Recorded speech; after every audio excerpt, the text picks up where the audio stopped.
자, 2번 주의토지통행권이죠. 219조 나와 있는데 넘겨보시면 내용이 나옵니다. 내용이 나오는데 판례들이 나오는데 좀 정리를 좀 해야 돼요. 일단 개념부터 좀 생각을 해보면 이런 문제입니다. 공로로 길로 출입하는 것이 불가능해요. 또는 과다한 비용이 들어요. 이런 경우를 우리가 맹지, 갇힌 땅이라고 하고요. 이럴 때는 어쩔 수 없이 말 그대로 주위의 토지를 통행할 수밖에 없는데 이러한 권리가 뭐죠? 주의 토지 통행권이라고 합니다.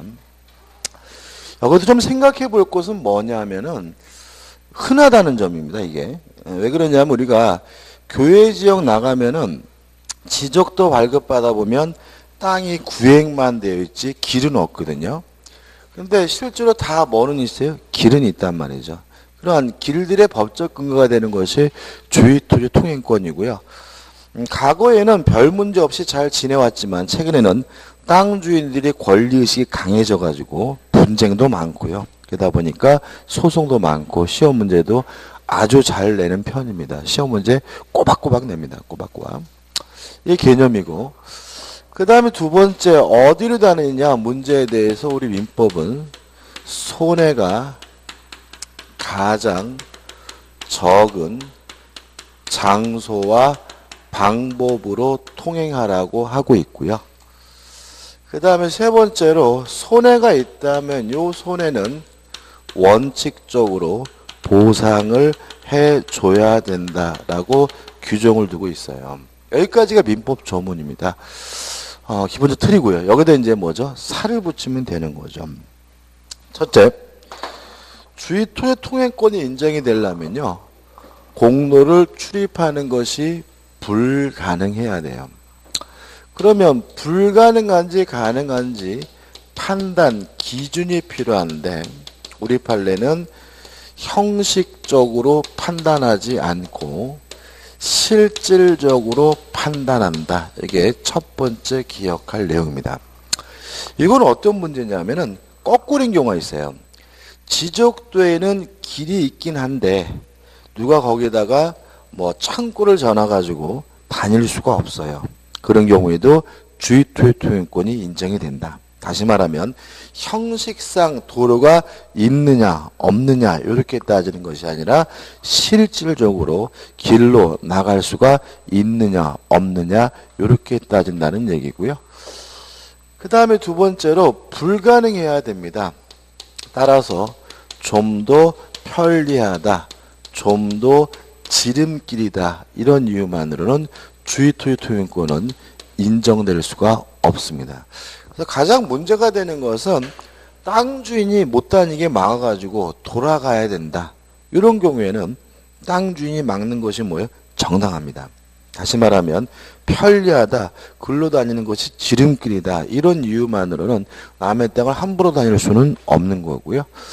그 다음에 세 번째로 불가능해야 되니까 추후에 나중에라도 공로가 개설이 되면 기존의 주의토지 통행권은 뭐하게 됩니까? 소멸하게 됩니다. 그래서 원래는 갇힌 땅이어서 내 땅을 다녔단 말이죠. 근데 나중에 길이 생기면 이제 땅 주인은 못 다니게 뭐 할 수 있어요? 막아버릴 수가 있습니다. 왜냐하면 기존의 주의토지 통행권은 뭐 해버리기 때문에 소멸하기 때문에요. 그 다음에 장소와 방법에 대해서는 추상적이지만 규정을 두고 있는데 도로법 범위에 대해서는 민법에 아무런 규정이 없어요. 어떻게 결정되느냐?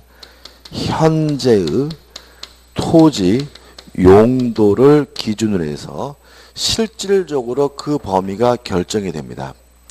따라서 건축법에 나와 있는 도로법의 규정은 적용되지 않습니다. 실질적으로 결정하는 거죠. 그럼 이런 얘기인 거죠. 도로가 이렇게 있고요. 땅이 갑의 땅이고 여기는 뭐죠? 을의 땅인데 을의 땅이 밭이에요. 그러면 요 주의토지 통행권의 범위 도로법은 밭을 경작하기 위해서 필요한 범위에서 인정이 되고요. 만약에 이 땅이 공장이면 공장을 운영하기 위해서 필요한 범위에서 주의토지 통행권이 인정이 되고 범위가 좀 넓어지겠죠. 그죠? 그 다음에 작년도 시험 문제 답은 뭐냐면 현재죠. 따라서 미래의 용도는 뭐 하지 않냐면 고려하지 않습니다. 예를 들어 가지고 밭이에요. 그러면 현재 용도가 밭이면 밭을 경작하기 위해서 갑의 땅을 통행할 수가 있고요. 갑은 을이 못 다니게 뭐 할 수 없어요? 막을 수는 없는 거죠. 근데 만약에 을이 이 밭을 밀어버리고 아파트를 지으려고 해요. 작년 시험 문제입니다. 이 아파트를 지으려고 공사 차량이 진입하려고 할 때는 갑은 못 들어가게 뭐 할 수 있어요? 막을 수가 있다는 거죠. 왜냐하면 미래의 아파트는 고려의 대상이 아니고요. 오로지 뭐죠? 현재 용도인 밭을 경작하기 위해서만 통행할 수가 있습니다. 그다음 원칙적으로 보상을 해줘야 되는데 다만 예외적으로 보상할 필요가 없는 경우가 있어요. 첫째는 우리 판례가 인정하는 건데요. 우리 판례는 보상 없이 통행하여 온 자입니다. 보상 없이 통행하여 온 사람에게는 새삼스럽게 보상을 청구할 수 없다는 것이 우리 판례의 입장입니다. 자, 이게 어떤 문제냐면 우리는 남의 땅을 다니잖아요. 그죠?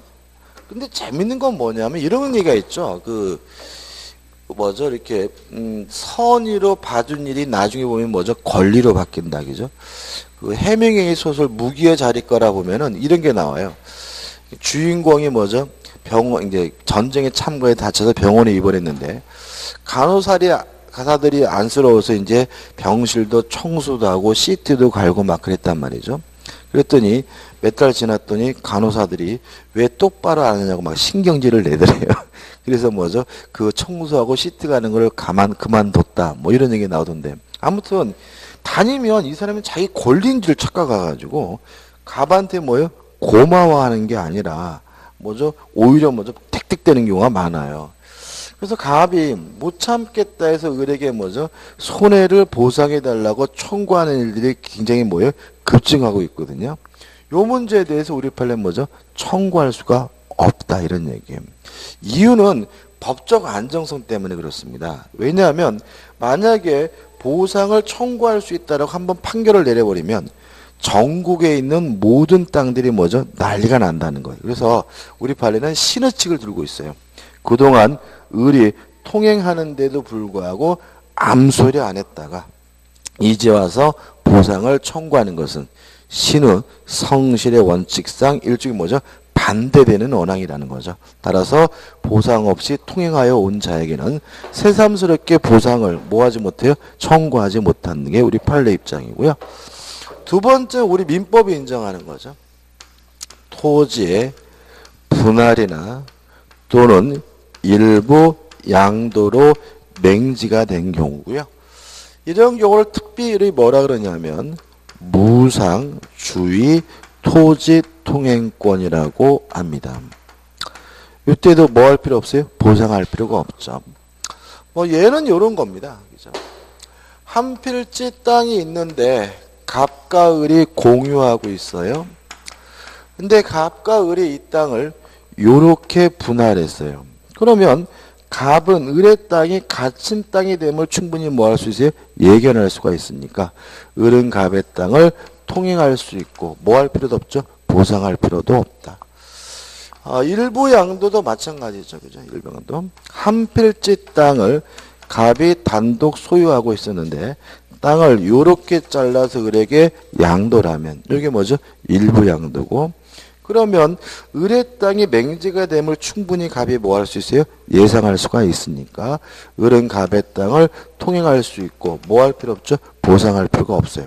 그래서 조심할 일이 있습니다. 뭐냐면 최근에 교회 지역에 이렇게 큰 땅을 분할을 해가지고 전원주택진 이런 게 파는 경우가 있잖아요. 그죠?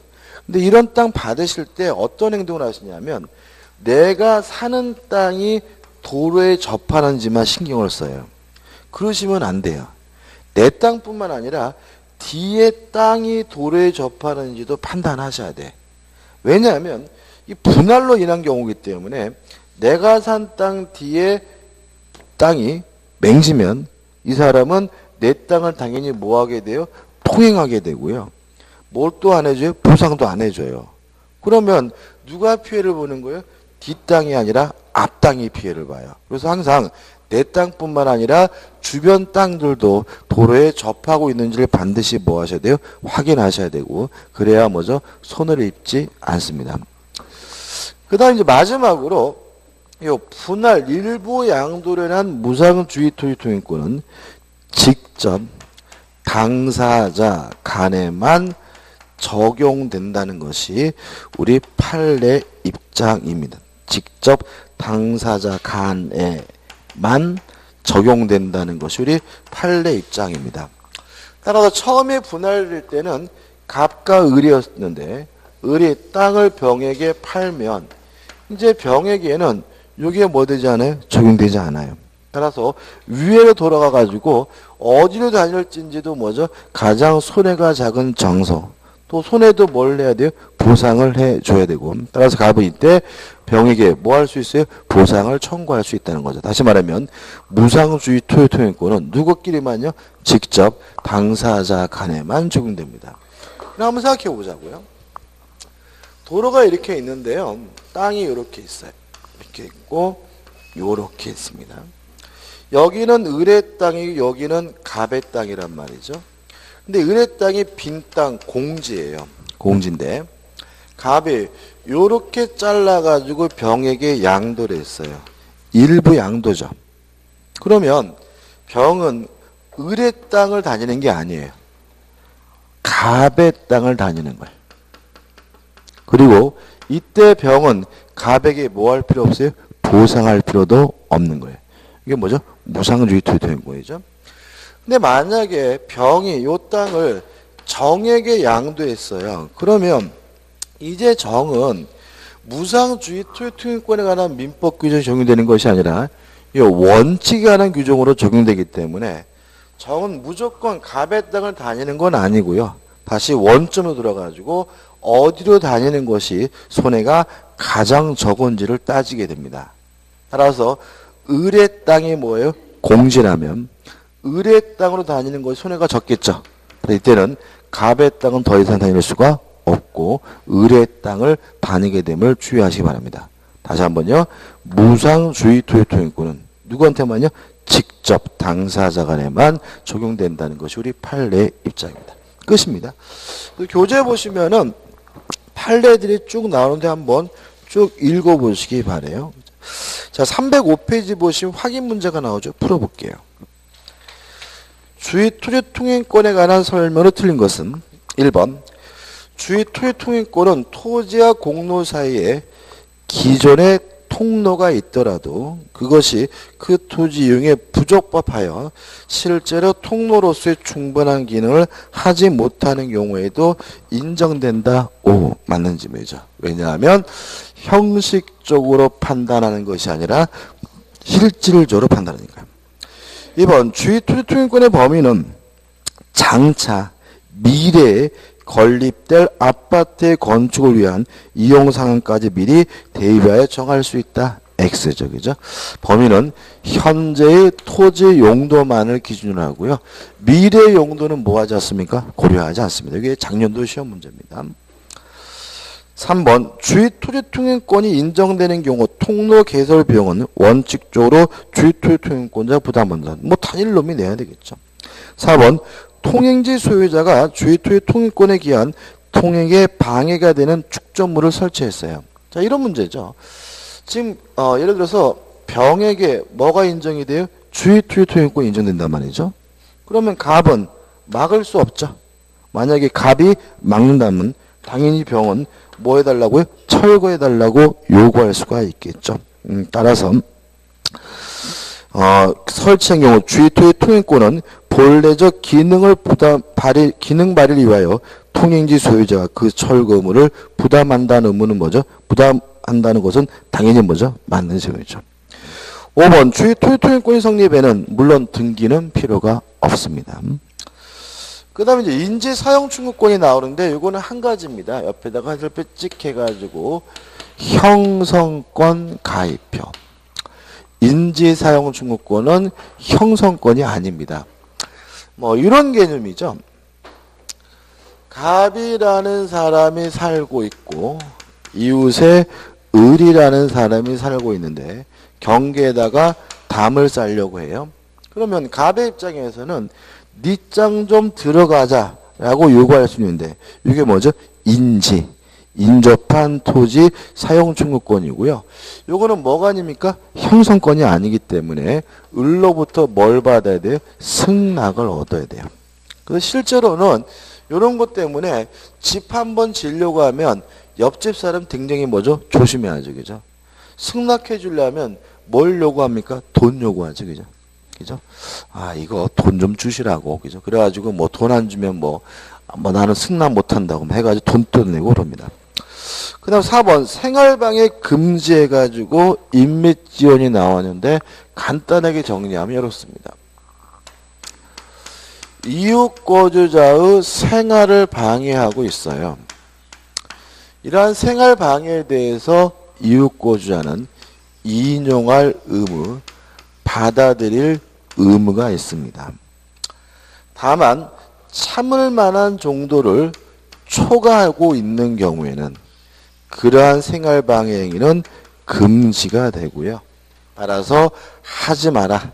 행위의 정지를 청구할 수가 있고 또 별도로 손해배상도 뭐 할 수 있죠? 청구할 수가 있다. 이렇게 되는 거죠. 뭐 가장 쉬운 예는 이웃집에서 부부싸움에서 시끄러워서 못 살겠어요. 생활 방해가 있는 거죠. 그래도 뭐 해야지? 참아야 하는 거죠. 다만 너무 많이 싸워가지고 참을 만한 정도를 초과됐다고 판단된다면 그만 싸워라. 행위의 정지를 청구할 수 있고요. 무엇도요? 손해배상도 청구할 수 있습니다. 실제로 이 생활방해 금지 규정의 가장 대표적인 것은 층간소음 문제. 이 집에서 쿵쿵쿵 뛰어다닌다. 밑에 사람은 어떻게 해요? 참아야 하는 거죠. 다만 너무 심해가지고 참을 만한 정도를 뭐가 돼요? 초과되면 그만 뛰어라. 행위의 정지나 손해배상을 청구할 수 있고요. 또 일조권 침해도 관련이 돼요. 옆에서 건물을 고층으로 짓는 바람에 뭐죠? 햇빛을 가려요. 그래서 햇빛을 가렸을 때 뭐 한 20% 가렸다. 그러면 어떻게 해요? 참아야 되는 거죠. 근데 거의 80% 이상을 가렸다. 그럼 뭐죠? 참을 만한 정도를 초과된 거니까 뭐 손해배상을 청구할 수 있고 조망권도 관련돼 있어요. 조망권도. 그 서울에서 어떤 판례가 있었냐면 한강변에 이제 저층 아파트들이 이렇게 있었단 말이죠. 있었는데 요 저층 아파트 중 일부가 고층으로 재개발을 했어요. 고층으로. 그러다 보니까 뒤에 있는 아파트가 원래는 한강이 잘 보였는데 이 아파트가 고층으로 재건축하는 바람에 한강이 안 보이게 된 거예요. 그래서 이 사람들이 요 분들을 상대로 뭐죠? 손해배상을 청구했어요. 그죠? 받아들일까요? 손해배상이 또 어마어마해요. 지금 저기가 안 돼. 300억인가? 어마어마. 그러면 이제 일단 아파트가 한강을 가려서 나의 생활을 방해하고 있는 거죠. 참을만 할까요? 참을만하지 않다는 거예요. 왜냐하면 한강변에 있는 아파트는 한강이 보이느냐 안 보이느냐에 따라서 아파트 가격이 달라져요. 그죠? 그래가지고 계산해 봤더니 아파트가 안 보이는 바람에 가구별로 뭐 2천만 원 정도씩 가격이 뭐죠? 떨어졌더라. 그러면 그 떨어진 만큼에 대해서 뭐가 있는 거죠? 손해가 있으니까 이거를 가구수로 곱하니까 금액이 어마어마하더라고요. 300억 해가지고 우리나라 손해배상 판결 중에서 가장 큰 판결이라고 언론에 보도된 적이 있어요. 그 다음에 이렇게 가지고 이제 300억 버니까 그죠? 짭짤하잖아요. 그죠? 그래가지고 이제 959 고척동 옛날에 구로공단 있는데 그게 똑같습니다. 구로공단 있는데 아파트가 이렇게 있었는데 인근에 고층으로 뭐하는 바람에요? 신축하는 바람에 저층 아파트가 뭐죠? 조망권이 침해됐다 그래서 뭐죠? 손해배상 청구했어요. 이거는 뭐죠? 받아들이지 않았어요. 왜냐하면 뭐 할 게 없어. 얘가 고층이든 저층이든 아파트 가격은 뭐죠? 변함이 없는 거죠. 그죠? 뭐 구로공단 근방에 뭐 볼 게 뭐가 있어요. 그죠? 그래서 결국은 아파트 가격이 하락한 것도 아니고 그런 것은 뭐죠? 참을 만한 정도니까 받아들이지 않고 있습니다. 뭐 재밌는 판례 많습니다. 아무튼 예? 아니죠. 주민들, 소유자를 상대로. 소유자를 상대로. 그러니까 이 사람들은 뭐예요? 결국은 재건축 비용이 더 든 거죠. 그러니까 이것도 가구별로 나누면 어떻게 해요? 나누면 이제 뭐죠? 재건축이 더 든 거가 되고, 그래가지고 그 언론 보도 보니까 그래서 요 앞에 이제 주민들이 이제 열받은 거죠. 그죠? 그래서 니들도 재건축해봐라. 니들도 재건축하면 우리가 뭐죠? 손해배상 청구 소송한다. 뭐 이런 내용이 인터뷰 내용이 나오더라고요. 그죠? 이런 건 인정하지 않습니다. 이 정도만 기억하시면 돼요. 시험 문제는 안 나와요. 시험 문제는 안 나오고. 그 다음에 넘겨보시면 306페이지 하단에 수도 등의 시설권은 가입표 전혀 볼 필요가 없고요. 우측에 경계표에 관한 상린관계가 아주 나와 있는데 이건 좀 봐야 되는데요. 간단히 정리해 볼까요? 일단 경계에다가 담을 설치하려고 해요. 첫째, 그 비용은 반씩 부담합니다. 설치 비용은. 담을 설치하기 위해서 측량을 했어요. 측량 비용은 절반씩 부담하는 것이 아니라 면적에 비례해서 부담합니다. 담에다가 특수 시설을 하고 싶어요. 뭐 CCTV를 단다. 무슨 담에다가 금박을 입힌다. 이런 특수 시설은 하고 싶은 사람이 하고자 하는 자가 비용을 부담하게 되고요. 마지막으로 네 번째, 담이 누구 건지 소유자가 누구인지를 알 수가 없어요. 이럴 때는 나중에는 공유인 것으로 뭐죠? 추정을 한다. 이 정도죠. 그죠? 그래서 담 설치 비용은 반씩 부담. 담 설치하기 위한 측량 비용은 면적에 비례해서 부담. 특수시설은 하고 싶은 사람이 부담하고 누구 건지 잘 모르겠으면 공유인 것으로 뭐죠? 추정을 하죠. 근데 하단에 이제 경계 넘은 수지 목근의 제거죠. 뭐 이거는 뭐 다 기억하시죠, 그죠? 재밌으니까. 갑이라는 사람이 살고 있고 을이라는 사람이 살고 있고 이게 경계고 갑 마당에 멋있는 은행나무 정원수가 있었는데 나뭇가지가 어떻게 해요? 경계를 넘어왔다. 그럼 어떻게 해요? 을은 잘라달라고 요구할 수 있고요.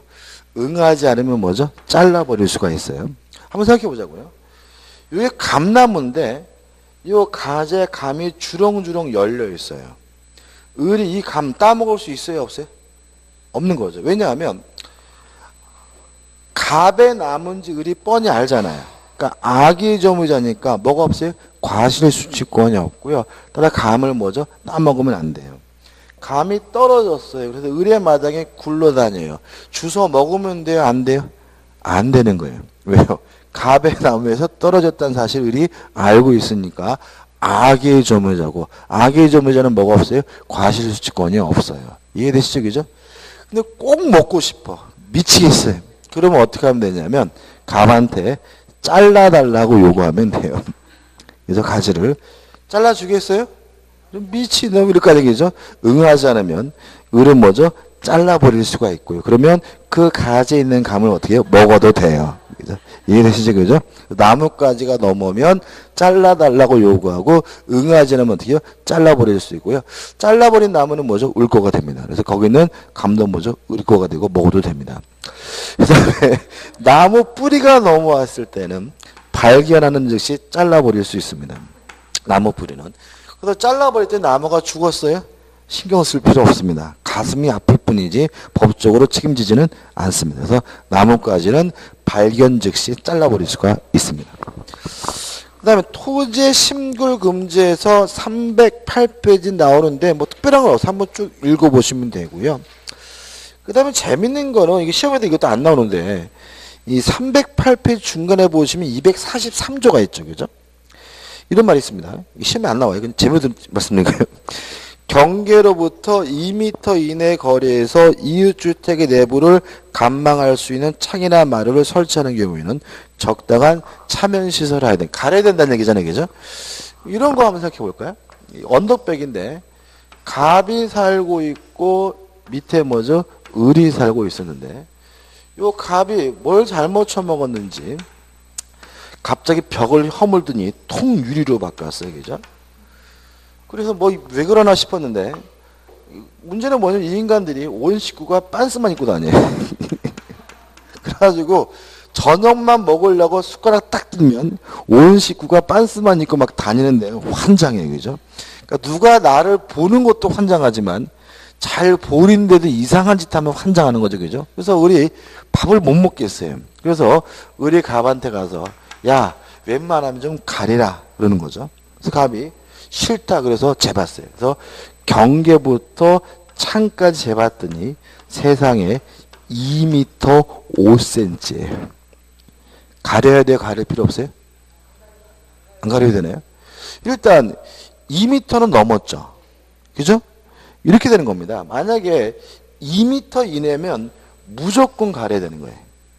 2m 5cm면 유기적이 적용되는 게 아니라 여기로 와요. 생활방해죠. 따라서 을의 입장에서 이러한 갑의 행동이 참을 만한가 안 한가를 판단해보고 일반인이 봤을 때 너무 심하다. 온 식구가 빤스만 입고 다니면 충분히 밥맛 달아날 만하다라고 판단된다면 2m가 넘더라도 가려달라고 뭐 할 수 있어요? 요구할 수 있다. 이렇게 되는 거죠. 법적으로는 2m라면 당연히 가리는 거고요. 2m 넘으면 요 생활방해 문제를 봐가지고 실질적으로 참을 만한가 아닌가를 따지고 결정하게 됩니다. 시험 문제 절대로 안 냅니다. 그 다음에 물에 관한 상린관계는 보실 필요 없어요. 전혀 보실 필요 없어요. 보실 필요 없고 저도 뭔 얘기인지 모릅니다. 안 봐가지고 310페이지까지 보실 필요 없고요. 311페이지 상단에 보시면 원천 수도사 조건이 또 뭐 박스로 정리해놨는데 그런 것도 뭐죠? 전혀 보실 필요가 없습니다. 그러면 이제 상린관계는 뭐예요? 다 끝난 거죠. 그러면 결국은 상린관계에서 중요한 것은 뭐예요? 요 주의토의 통행권이 중요하고 그 다음에 나머지 것들에서 생활방해에 대한 기본적인 내용하고 경계 요 정도만 제가 적어드린 것만 정확하게 뭐 하시면 돼요? 숙지하면 되는 거죠. 확인 문제 풀어볼까요? 311페이지입니다. 상린관계에 관한이죠. 관한 설명으로 틀린 것은 1번 서로 인접한 토지에 경계표를 설치하는 경우 측량 비용을 제외한 설치 비용은 다른 관습이 없으면 쌍방이 토지 면적의 비례에 부담한다. X죠. 오히려 뭐가요? 측량 비용이 면적에 비례한 거죠. 따라 답은 뭐죠? 1번이죠. 2번 갑과 을이 공유하는 토지가 갑의 토지와 을의 토지로 분할됐어요. 그러면 분할이니까 뭐가 떠올라야죠? 무상주의 토의 통행권이 떠올라야 되고 갑의 토지가 공유에 통하지 못하게 된 경우 갑은 공유에 출입하기 위하여 을의 토지를 통행할 수 있으나 을에게 보상할 의무는 없다. 맞점. 3번 임지 소유자는 자기의 비용으로 담의 높이를 통상보다 높게 할 수 있다. 통상보다 높게 하는 것도 일종의 뭐죠? 특수시설입니다. 하고 싶은 사람이 하는 거니까 맞는 질문이고요. 4번 토지 소유자는 과다한 비용이나 노력을 요하지 아니하고 토지 이용에 필요한 물을 얻기 곤란한 때에는 이웃 토지 소유자의 보상을 하고 여수가 뭐죠? 남는 물입니다. 남는 물의 급여를 청구할 수 있다. 맞는 질문인데 이런 건 안 되고요. 5번 지상권자는 지상권의 목적인 토지의 경계나 그 근방의 건물을 수선하기 필요한 범위 내에서 이웃 토지 사용을 청구할 수 있다. 맞죠? 아까 제가 상린관계에 대한 개념 말씀드리면서 이용을 조절하는 관계니까 그 부동산을 이용하는 사람이라면 소유자든 지상권자든 전세권자든 임차권자든 다 뭐가 돼요? 적용이 된다. 따라서 인지사용충구권도 누구에게도 인정이 돼요? 지상권자에게도 인정되니까 5번은 뭐죠? 맞는 지문이 되겠죠. 그 다음에 2번에서 이제 소유권의 취득이 나옵니다. 소유권의 가장 중요한 취득 원인은 법률행위, 계약이죠. 그래서 계약은 계약법에서 따로 배울 거고요. 중요한 것이 뭐죠? 2번 취득시효입니다. 그래서 취득시효는 시험 문제를 무조건 냅니다. 작년에 아주 특이했던 것은 취득시효에 대해서 시험 문제를 안 냈어요. 안 냈는데 취득시효에 대한 출제 영향은 좀 바뀌고 있는데 뭐냐면 과거에는 굉장히 어렵게 냈어요. 취득시효에 대해서. 근데 최근에는 어렵게 내지는 않고요. 기본적인 것에 대해서 이해하고 있는지만 내고 있기 때문에 올해도 시험 문제 나오겠지만 나오더라도 어렵게는 나오지 않을 것 같습니다.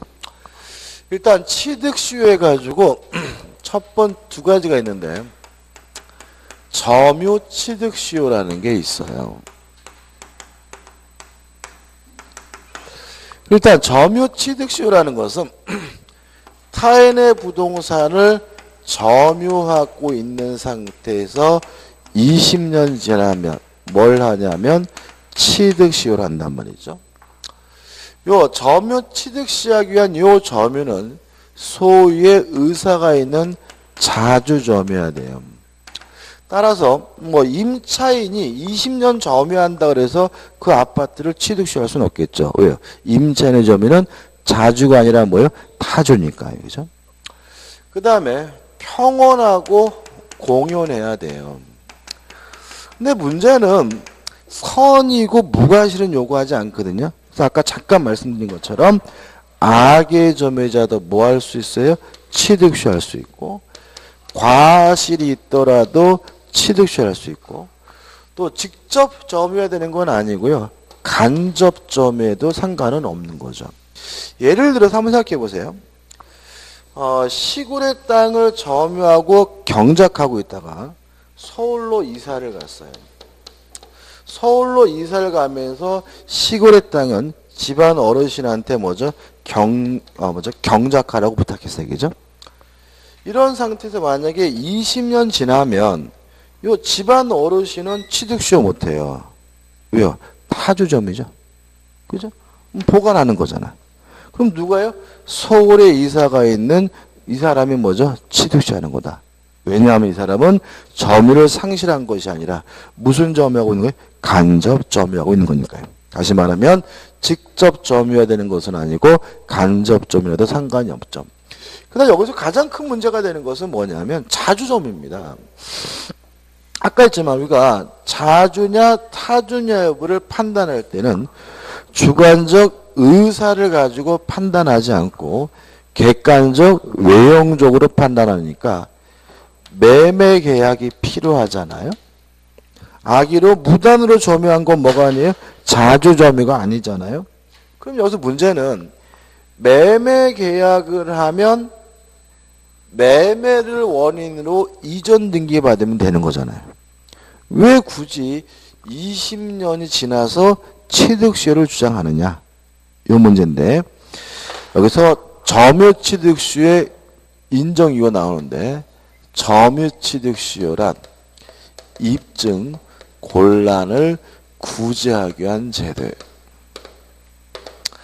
따라서 매매 계약이 있었고 계약서가 남아있으면 입증할 수가 있으니까 굳이 취득시효를 주장할 이유는 없어요.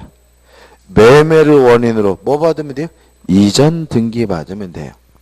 또 계약서는 없더라도 증인이 있으면요. 증인을 내세워서 매매를 원인으로 뭐 하면 돼요? 이전 등기 받으면 돼요. 근데 너무나 시간이 많이 지나가지고 계약서도 없고 증인도 없고 다 기억도 못하겠다고 그럴 때는 뭘 주장하는 거죠? 점유 취득시효를 주장합니다. 그래서 우리가 아까 악의로 무단으로 점유하면 뭐라고요? 타주라고 했죠. 그래서 남의 땅을 그냥 뭉개면은 취득시효 못해요. 무슨 점이에요? 타주점이니까. 그죠? 매매 계약 등을 통해서 뭘 해야지만요? 점유를 해야지만 자주점유에서 뭐 하게 되는 거죠? 취득시효하게 된다는 거 좀 주의하시기 바랍니다. 그럼 교재를 보자고요. 좌측 하단에 의의가 나와 있고 의의 2번 보시면 시효 취득제자는 사회 질서의 안정과 유지, 입증 곤란의 구제 및 권리 행사 태만에 대한 제재 이렇게 나오지만 가장 중요한 인정 이유가 뭐라고요? 입증 권란을 구제하게 한 제도다. 이거고요. 시효 취득할 수 있는 권리는 소유권뿐만 아니라 지상권, 지역권, 분묘 이렇게 쭉 나오는데 이거를 외울 건 아니고 대상이 안 되는 권리를 보자고요. 점유권, 유치권은 취득 시효할 수 없습니다. 왜냐하면 점유권은 사실상 지배하면 바로 생기는 거죠. 뭐 20년 지나야 생기는 권리는 아니고요. 유치권도 법이 정하고 있는 요건을 구비하면 바로 생기는 권리예요. 또 시간이 필요한 건 아니고요. 저당권은 점유하지 못하죠. 취득 시효하려면 반드시 뭘 해야 돼요? 점유를 해야 되는데 저당권자는 점유하지 않기 때문에 취득 시효 못하고요. 가족법상 권리 안 되겠죠. 그죠? 뭐 남의 집에서 20년 동안 종살이 했더니 그 집의 아들 주위를 취득 시효했다. 이런 건 안 되는 거죠. 형성권도 안 되고요. 시험에 잘 나오는 건 뭐죠? 저당권이 안 된다는 게 잘 나옵니다. 그 다음에 우측의 맨 위에 전세권에 대하여는 견해 대립이 있다 이렇게 나와 있죠. 왜 견해 대립이 있냐면 이런 얘기입니다. 전세권은 채장 기간에 제한이 있어요. 아무리 길어도 10년을 넘지 못하거든요. 그죠? 전세권 몇 년을 넘지 못한다고요? 10년. 10년을 넘지 못하는 권리가 20년 지났는데 취득 시효한다? 이건 논리 모순이다. 해가지고 견해의 대립이 있는데 견해의 대립이 있는 거 우리가 뭐죠? 신경 쓸 바는 아니다. 왜요? 절대로 시험에 안 내니까. 이제 우리는 뭐만요? 안 되는 것만 기억하시고 전세권은 뭐죠? 신경 쓰지 않으셔도 돼요. 취득시효 종류 정리되어 있고 바로 3번 점유 취득시효가 나오는데 주체는 물론 뭐죠? 사람이고요. 2번 취득시효의 개체가에서 중요한 것이 뭐냐면 2번 자기 소유 부동산도 취득시효가 가능합니다. 자기 물건이라 하더라도 뭐 할 수 있어요? 취득시효 할 수 있어요. 왜요? 취득시효는 입증곤란은 구자금 제도거든요. 따라서 누가 자꾸 내 땅을 내 게 아니라고 지랄거려요. 근데 제게 맞다는 사실을 입증하기가 곤란하다면 뭘 주장해도 상관이 없어요? 취득시효를 주장해도 상관이 없다. 그런 말이고. 그 다음에 국유 재산 중에서는 일반 재산만 취득시효 할 수가 있습니다. 그러니까 일반 재산이라는 말은 가로에 나와 있는 잡종재산이죠. 지금은 잡종재산이라 뭐죠? 1번 일반 재산이고 4번에 귀속토지라고 나와 있는데 이 귀속토지는 따로 분류할 필요 없어요. 가입표인데 귀속토지가 뭐냐 하면요. 일제시대 때 일본인 재산을 말해요. 그러니까 일본인들이 쫓겨나면서 국가가 다 뺏었겠죠. 그래서 일제시대 때 일본인 재산으로서 국가가 소유하고 있는 재산이 뭐죠? 귀속토지거든요. 다시 말해 이거는 뭐예요? 국유재산인 거예요. 그러니까 국유재산이니까 뭐예요? 일반 재산이면 잡종 재산이면 뭐 할 수 있겠어요? 취득시효 할 수 있겠지만 그렇지 않으면 어떻게 해요? 안 된다. 5번 부동산에 대한 전부 취득시효 가능하고요. 일부도 가능해요. 다시 말하면 한 필지 토지일 필요는 없습니다. 이런 경우가 많이 발생합니다. 최근에. 예를 들어서 땅이 있는데요. 이 경계고 갑이 살고 있고 을이 살고 있고 갑과 을이 잘 살았거든요. 근데 갑이 이 건물을 때려 부시고 신축하려고 측량을 해보니까 그동안 요만큼의 자신의 땅이 을이 점유하고 있다는 사실이 밝혀졌어요. 이랬을 때 을은 요 토지에 대해서 취득시효를 주장할 수 있느냐? 있다. 왜냐하면 한 필지 토지여야 되는 것은 아니고 한 필지 토지에 뭐라 하더라도요. 일부라 하더라도 취득시효가 가능해요. 이거 아주 잘 내니까 기억해 두시고요. 그 다음에 공유 지분도 취득시효가 인정된다 이렇게 나와 있죠. 그죠? 좀 이상하지 않나요? 이상해야 되는데. 자, 취득시효 하려면 무슨 점이어야 돼요? 자주점이 되잖아요. 근데 아까 이런 말씀드렸죠. 땅이 있는데 갑과 을이 공유하고 각 지분이 2분의 2 경우에 갑이 요 토지 전체를 점유하고 있다면 을의 지분 범위 내에서 무슨 점이죠? 타주점이다. 그죠? 그러면 을의 지분 범위 내에서 타주점이라는 말은 갑이 아무리 20년 지나더라도 을의 공유 지분을 뭐 할 수는 없어요? 취득시효할 수는 없다는 얘기거든요. 이해되시죠? 그죠? 그러면 갑자기 여기 나와 있는 공유 지분도 취득시효가 인정된다라는 말은 앞에 메모할 게 있다는 거죠. 제3자가 점유하는 경우 이런 말을 써놔야 돼요. 다시 말하면 공유자 중에 한 사람이 점유하고 있는 경우에 그의 점유는 무슨 점이에요? 타주점이니까 공유 지분을 취득시효할 수는 없어요. 다만 공유자 중 한 사람이 아닌 제3자가 점유하고 있을 때는 공유 지분도 뭐 할 수 있어요? 취득시효할 수가 있다. 이런 취지인 거예요. 자, 한번 생각해 보세요. 갑과 을이 공유하고 있는 요 토지를 병이 점유하고 있어요. 20년이 돼가는데 갑이 병에게 내 땅에서 나가라는 의미에서 권리를 자신의 소유권을 행사하게 되면 취득시효가 뭐가 되겠어요? 중단이 되겠죠? 기억나시죠? 권리를 행사하면 시효가 뭐예요? 중단돼요. 그럼 결과적으로 20년이 되면 갑의 지분에 대해서는 뭐 하지 못해요? 취득시효 못하고 을의 지분만 뭐 하게 되냐면 취득시효를 하게 돼요. 그래서 공유 지분도 뭐 할 수 있어요? 취득시효 할 수 있어요. 공유자가 아닌 뭐예요? 제3자가 점유하는 경우. 그래서 꼭 기억해 두시기 바라고요.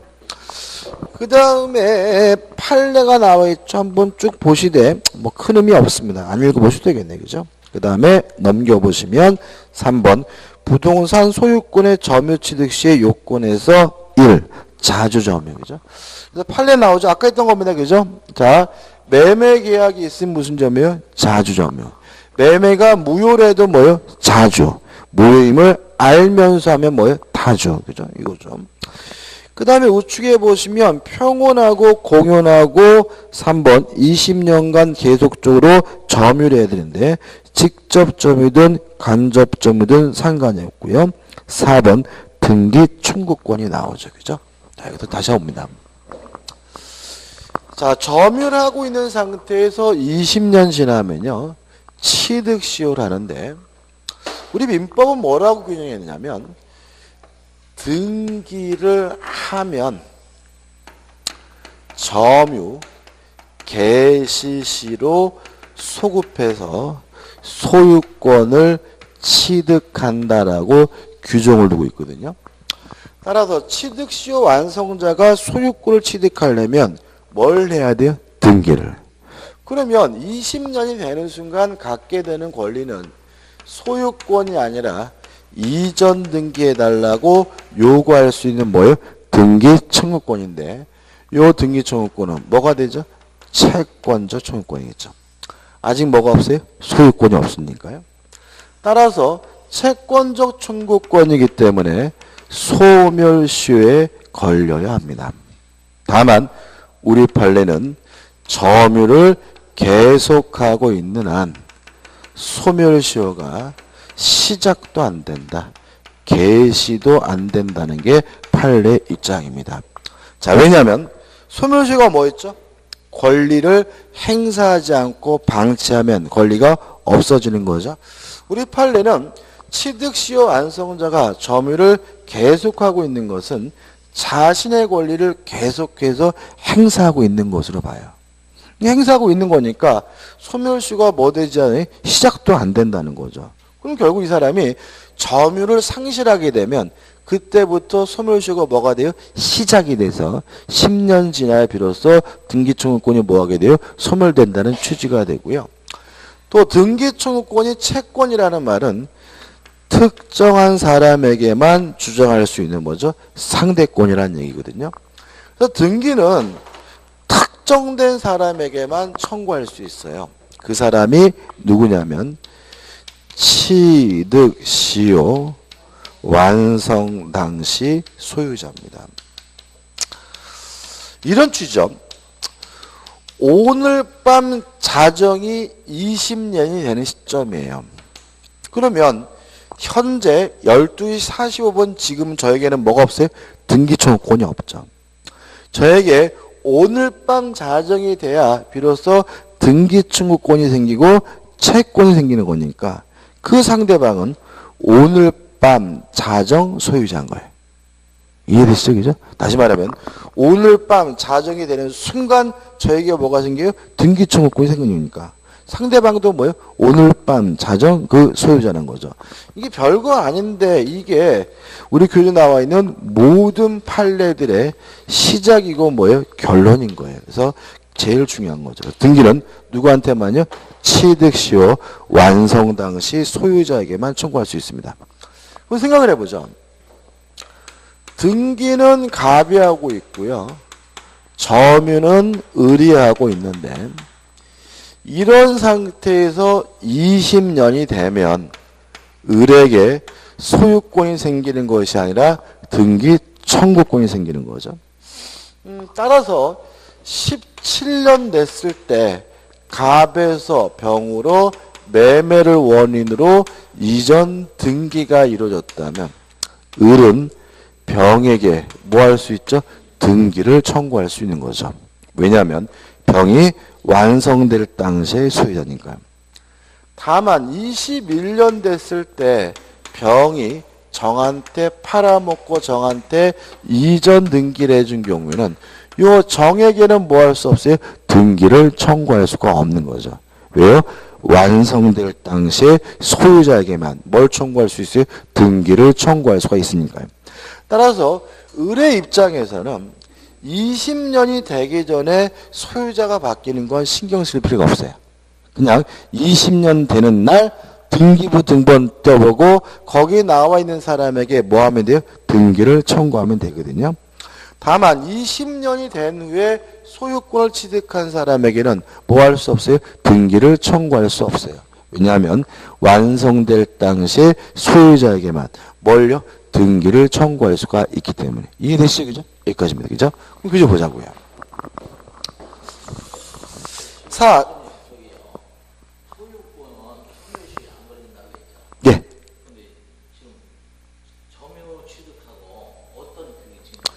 소멸시효 걸리진 않죠. 그렇지만 누가 취득시효가 완성됐다는 이유로 그 사람에게 이전 등기를 해주면 반사적으로 소유권이 없어지는 일이 있어요. 다시 말하면 이 사람의 소유권 자체가 뭐에 걸리진 않아요? 소멸시효 걸리진 않아요. 20년, 30년 지나도 소멸하진 않아요. 그렇지만 을이 취득시효가 완성됐다는 이유로 등기해달라 그러면 갑은 어떻게 해요? 등기를 해줘야 되니까 그때는 갑의 소유권이 뭐죠? 소멸되는 일은 발생해. 근데 조심할 건 뭐냐면 이게 지금 머리에 의상하다 생각되는 이유는 시작부터 잘못돼 있어서 그래요. 뭐냐면 지금 이 땅은 갑 거겠어요? 을 거겠어요? 을 거죠. 실질적으로는. 아니, 법적으로는 뭐예요? 갑 거지만 실제로는 을 거예요. 왜냐하면 이게 있잖아, 이게. 그죠? 을이 땅을 샀어. 샀는데 자기 앞으로 뭐만 안 했을 뿐이에요? 등기만은 안 했을 뿐인 거죠. 얘 지금 어디 가요? 다 깜빵 가요. 배임죄로 형사처벌 받아요. 무슨 말이 생기죠? 그러니까 이거를 그냥 남의 땅을 그냥 뭉개면 20년 지나면 땅을 뺐나 보다. 뺏는 게 아니에요, 이게. 원래 뭐죠? 정당하게 그 사람이 소유권을 취득해야 되는 거예요. 근데 다만 입증이 어떻게 해요? 어렵기 때문에 뭐가 인정되는 거예요? 취득시로 인정하는 거죠. 그래서 이 사람들이 부당하게 땅을 뺏겼다 생각하시면 안 돼요. 갑은 뭐죠? 깜빵합니다. 배임죄로 뭐죠? 형사처벌 받아요. 왜냐하면 얘한테 팔았는데 또 팔았으니까 이중매매거든요, 이게. 그잖아요? 그죠? 그 다음에 병도 깜빵 가요? 왜요? 얘한테 뭘 해줘야 돼요? 등기해줘야 되는데 팔아먹었죠? 이것도 일종의 이중매매예요. 그래서 얘는 보호돼요. 그렇지만 얘네들은 다 뭐합니까? 배임죄로 형사처벌도 받고요. 을에게 다 무엇도 해줘야 돼요? 손해배상도 다 해줘야 돼요. 이거를 땅을 뺏겼다는 생각하지 마세요. 무슨 아시겠죠? 그죠? 그죠? 그죠? 그러니까 항상 문제되는 이런 거죠. 그러니까 예를 들어가지고 이런 거 있어요. 가끔 시골에 땅이 있는데 어르신이 그 땅을 집안 어르신이 경작하거든요. 20년 넘었는데 그 땅 뺏겼나요? 뭘 땅을 뺏겼는지를 고민해요. 그죠? 왜요? 왜 그분이 경작하는데요? 그랬더니 그분이 옛날에 우리 시아버지한테 쌀 두 짝 주고 샀대는데요. 그럼 그 양반 땅이잖아. 그죠? 그 사람 뭐예요? 취득세 하는 거예요. 그죠? 근데 만약에 그 양반이 그냥 뭐 없이 사셔가지고 집안에서 그냥 부쳐 먹으라고 했는데 그럼 빌려준 거잖아요. 그럼 그 사람 땅 아니잖아요. 그럼 그 사람 뭐 하지 못해요? 취득세 못하는 거죠. 그러니까 이 취득세를 자꾸 뭐예요? 땅을 뺏긴다 이렇게 생각하시면 이 내용이 아주 어떻게 해요? 이상하고 말도 안 되는 거예요. 무슨 이해하시죠? 그죠? 그죠? 그래서 뭐예요? 자주 점유해야 된다는 얘기를 앞에서 나오고 여기서 교재가 어떻게 해요? 자세히 뭐하고 있는 거예요? 설명하고 있는 거예요. 왜냐하면 취득세 하려면 무슨 점유해야 돼요? 자주 점유해야 되기 때문에. 그죠? 그래서 보시면 이제 우측 하단에 보시면 4번 등기 청구권 해가지고 기억 원시 취득이란 말이 나오고요. 니은 원시 취득이지만 보전 등기라는 게 아니라 이전 등기를 하게 되고요. 그 다음에 박스에 나와 있는 판례들이 뭐겠습니까? 1번, 2번은 이거죠. 채권적 청구권이어서 소멸시효에 권리하지만 점유를 계속하는 한 소멸시효가 뭐도 안 돼요? 시작도 안 된다. 따라서 점유를 상실하면 상실한 때부터 소멸시효가 진행이 돼서 10년 지나야 비로소 뭐죠? 소멸시효가 완성된다. 넘기셔가지고 3번 해가지고 나와 있는 것은 결국 뭐예요? 미등기든 뭐든 뭘 해야지만요? 등기를 해야지만 비로소 뭐죠? 소유권을 갖는다는 판례가 나오고요. 그 다음에 4번 판례도 마찬가지로 큰 의미 없고 5번 판례도 마찬가지입니다. 아무튼 등기를 해야 되고 채권적 청구권이죠. 그 다음에 4번 해가지고 취득수의 기산점 뭐죠? 선택 문제가 나오는데 좀 쉬었다 해야 되겠죠? 그죠? 여기서 쉬었다 할 건데 이거 지우지 마십시오. 그죠? 지우지 마. 또 써봐야 됩니다. 그죠?